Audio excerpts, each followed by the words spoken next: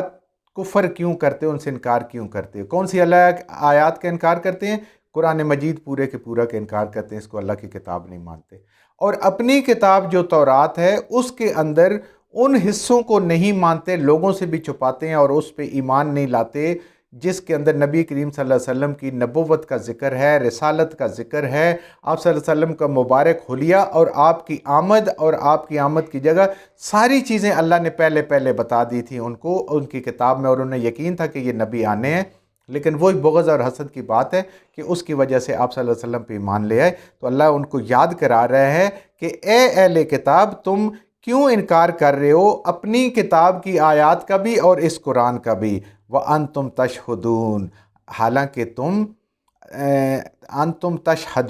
حالانکہ تم اس پہ گواہ ہو۔ جیسے ہم قرآن کو پڑھتے ہیں، ہم اس پہ گواہ ہیں کہ یہ اللہ کی کتاب ہے، یہ سچی کتاب ہے، یہ راہ ہدایت ہے، یہ نور ہدایت ہے، اسی طریقے سے وہ بھی اپنی کتاب پہ گواہ تھے کہ تم گواہ ہو کہ یہ اللہ کی باتیں سچی ہیں، اللہ کے آیات سچی ہیں، اللہ کے حکم سچے ہیں، جو تورات میں بھی آئے ہیں، جو انجیل میں بھی آئے ہیں اور جو قرآن میں آ رہے ہیں۔ تو تم کیوں انکار کر رہے ہو؟ انکار کی وجہ وہی ہے جو پیچھے ہے کہ ضد، بغض، حسد، ہٹ دھرمی، کہ یہ نبوت بنی اسرائیل سے کیوں نکل گئی۔ جو کچھ ہم نے صحیح پڑھا اللہ ہمارے ذہنوں میں، دلوں میں بٹھا دے، جہاں جہاں پڑھتے بولتے ہم سے غلطیوں ہو گئی، اللہ میں معاف فرما دے، اور ان غلط باتوں کو ہمارے ذہنوں سے، دلوں سے اللہ کی ذات نکال دے۔